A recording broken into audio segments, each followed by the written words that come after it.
We're back on the good side now. You played that. You had that streak there. I think there was 4 possessions. They had like 18 yards. So you're back on the good side. Oh yeah, yeah. I mean, I wasn't a whole lot of flash plays, honestly, but I think it's one of the better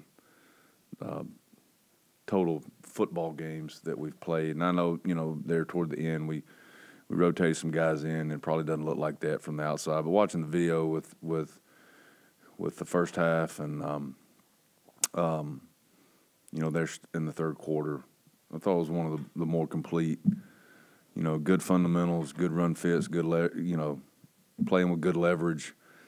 Pad and hand leverage. What their scheme. I said this last week. We're really familiar with it going back with Coach Satterfield's days at App State. And it's hard, man. There's a lot of ways they can get leverage on you and get your leverage going one way and bend their plays back the other way with misdirection. I thought our guys handled it really well.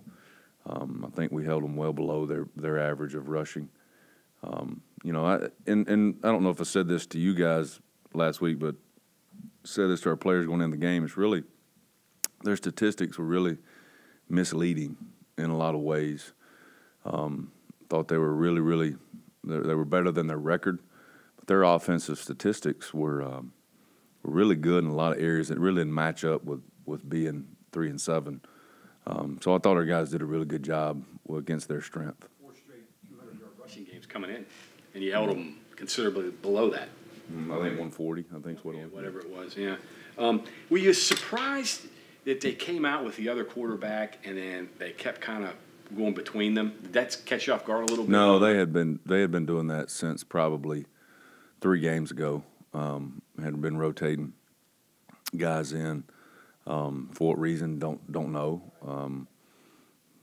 That's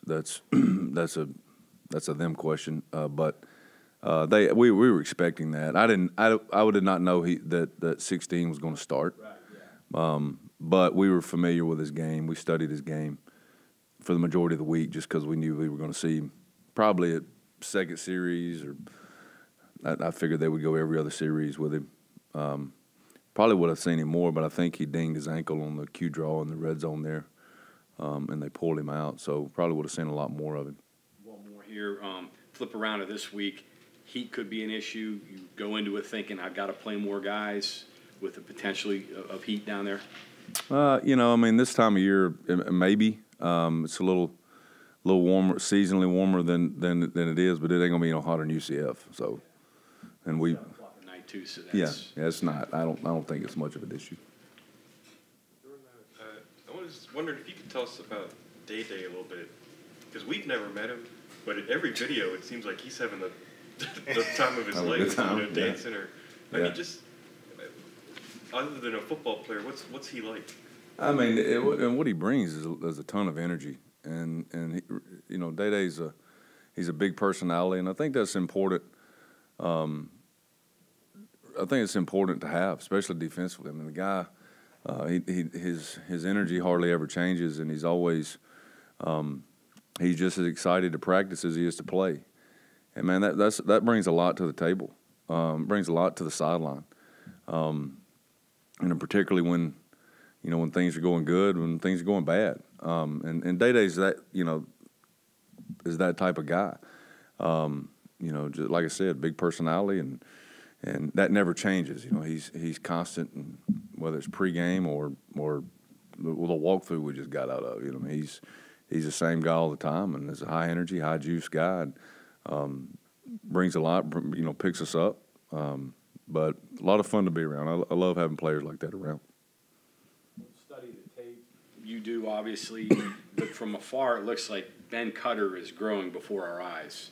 Is that what you're seeing when you evaluate him? Yeah, I mean, I think for him is, obviously you feel what you feel what you're getting through the evaluation process in recruiting, which is a guy that plays hard, is extremely physical, has a motor that runs hot and runs all the time, and I think a lot of that but you still know there's a lot you're going to have to teach, whether it's the leverage, the hand placement, your footwork, you know, your keys, and how that's so much different from where he was playing 12 months ago.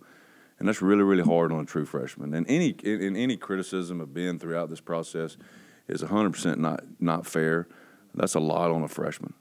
And that's a true freshman out there at your starting Mike linebacker, which is a position that, in my opinion, is just vital to the success of a defense. And he's been handed that role. He earned that. I say been handed. He earned that role through practice and preparation. It was probably thrown on him before he was ready, but the growth over the last 4 to 5 weeks has been tremendous to watch. Ben Cutter's going to play a lot of ball here, and he's going to have a really good career here.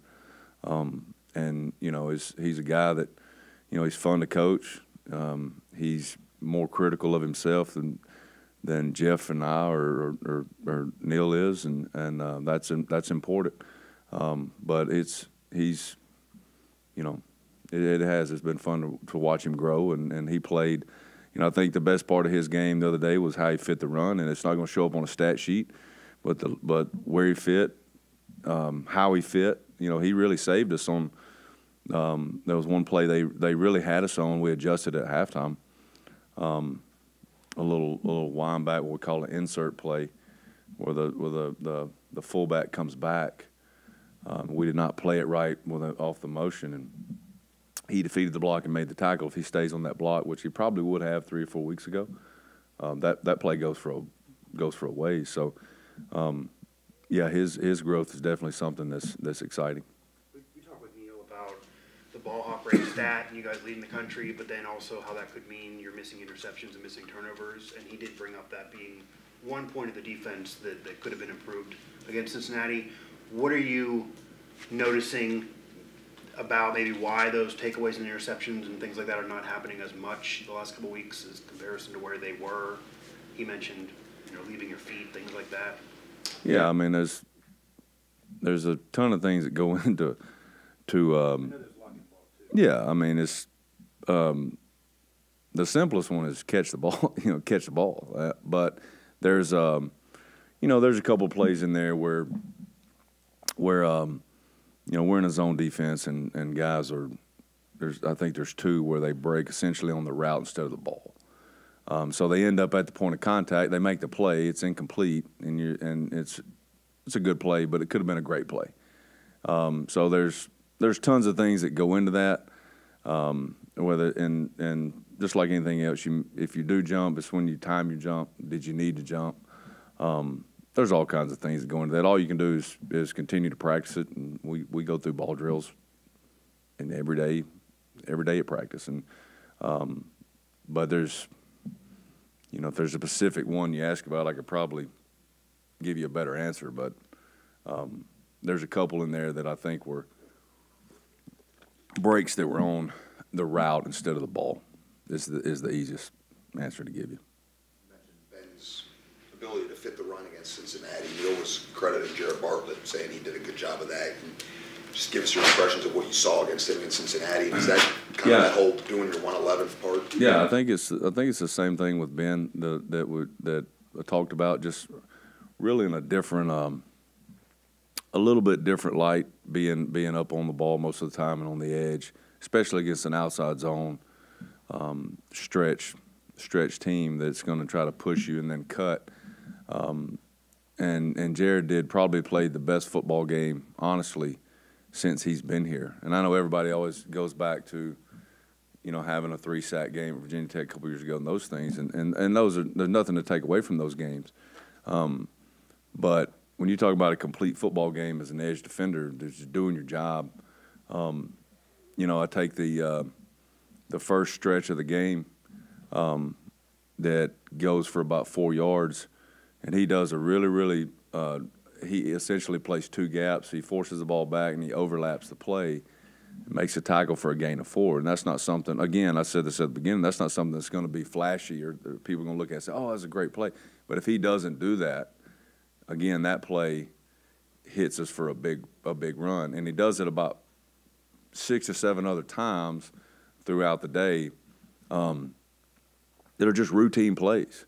And our message has always been to our guys is, you know, everybody always wants to make the 3 or 4 plays that are going to flash, or they're going to be on highlights, or they're going to be at the end of the night on ESPN that people are going to talk about.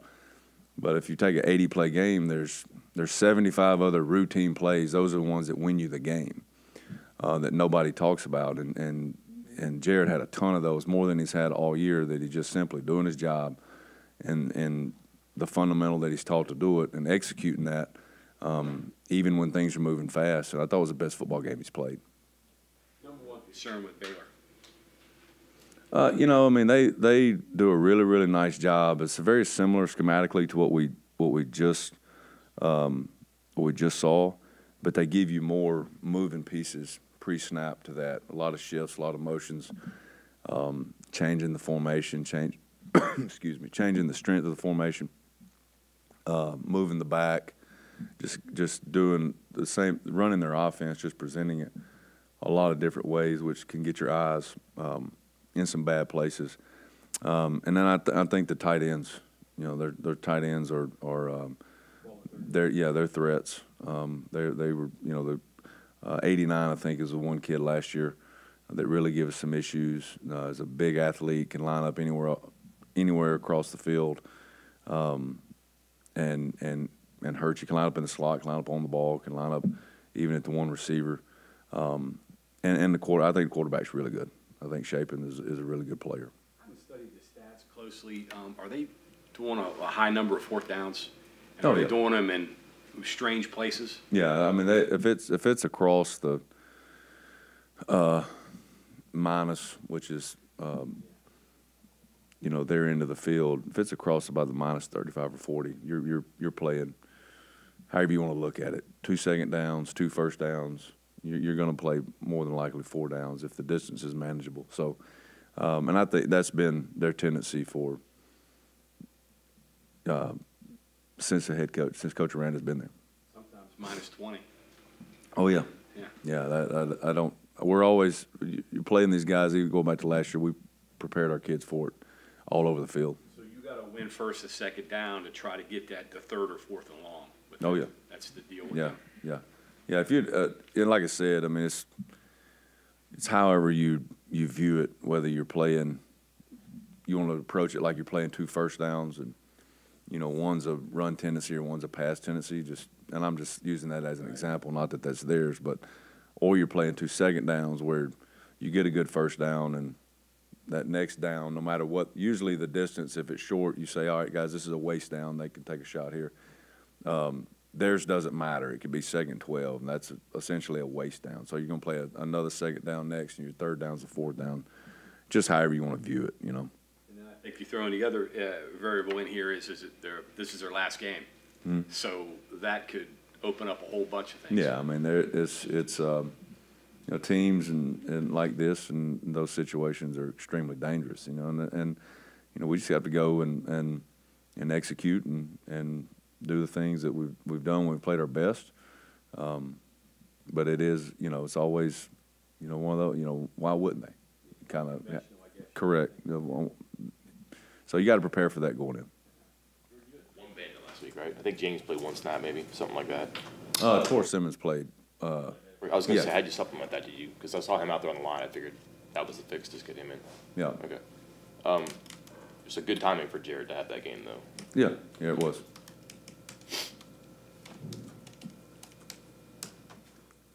Anything else? You mentioned Cincinnati with their stats, and then you're confused only 3 wins. Is it like that all with Chapin? Because you watch him play and you look at his numbers and they're really good, but then it's like, why do they only have 3 wins? I mean, there's a tons of factors that there's more than statistics that go into winning a football game. You know, it's just, you know, that's the only way I really know how to put it. You know, whether it's special teams plays, whether it's, you know, how the defense is, just all kinds of situational things that go into. You know, I just look at preparing for an offense. You know, you look at the statistics to determine where they're good, and then those are the things you really have to focus on stopping. Cincinnati, for example, they're good at running the football. You know, go back to UCF. You know, I think UCF at the time we played them was somewhere around between 240 and 260 a game rushing, and we hold them to 180, which is not necessarily a good number, but it's well below their average. You know, so like I'm happy at the end of that because of what we were able to do that day. Now the overall stat doesn't look good. You know, everybody's going to say, well, why couldn't you stop the run? Well, okay, if they give up 260, that they give up their average, they probably would have won the game. Held them to below their average, win the game. That's all. The only stat that matters is the win and loss at the end. So there's all kinds of things that go into that. You know, I'm not deep enough into Baylor yet to know whether it's what the issue is, but you just go off the stats and the players. You know, the tight ends are extremely dangerous. Running back, even going back to last year, the Reese kid has dangerous speed, and then I think the quarterback is probably one of the most underrated in our league. You know, this is the same kid that when Baylor won the Big 12, come in and the Sugar Bowl and won the game. You know, same guy. You know, that guy doesn't really change, and so you know where they're good, and you prepare. That's what you have to stop. Yeah, you have sympathy for opposing defensive coordinators who see Garrett Green put the ball in the White's belly and don't know where it's going to wind up. No. No. Yeah, that's right. No, I don't. Nobody has sympathy for me. Zero blitz in Oklahoma and watching him not get there either. So, absolutely not.